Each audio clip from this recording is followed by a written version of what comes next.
Hello विद्यार्थी मित्रों, आज આપણે ધોરણ 9 જે ન્યૂ બુક છે વિજ્ઞાનની તેનું ચેપ્ટર 8 છે બળ તથા ગતિના નિયમો. તેના ઇન્ટેક્સના પ્રશ્નોનું સોલ્યુશન પાર્ટ 1 છે તે આપણે જોવાના છીએ.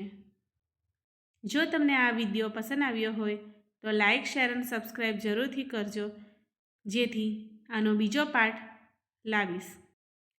તો અહીં પ્રશ્ન 1 છે, નીચેના પૈકી કોનું જડત્વ વધુ છે? એ. રબરનો દડો અને તેટલા જ પરિમાણવાળો પથ્થર. બી. સાયકલ અને ટ્રેન.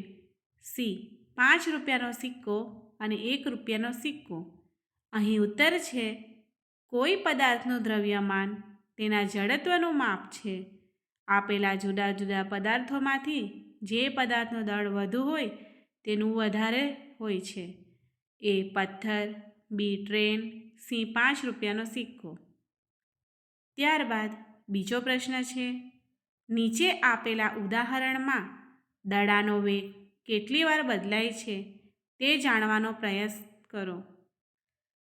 ફૂટબોલનો એક ખેલાડી બોલ પર કિક મારીને બોલને પોતાની ટીમના બીજા ખેલાડી પાસે પહોંચાડે છે. બીજો ખેલાડી તે દડાને કિક મારીને ગોલ તરફ પહોંચાડવાનો પ્રયત્ન કરે છે.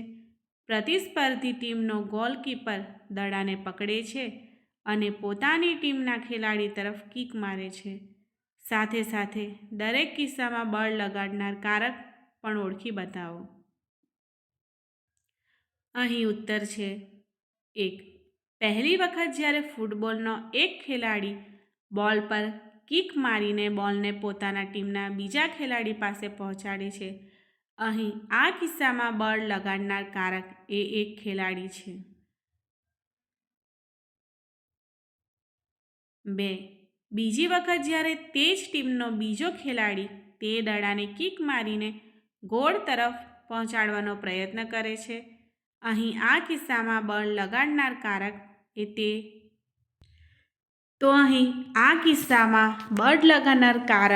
એ તે જ ટીમનો બીજો ખેલાડી છે. ત્રીજી વખત પ્રતિસ્પર્ધી ટીમનો ગોલકીપર દડાને પકડે છે અને દડાને રોકે છે. અહીં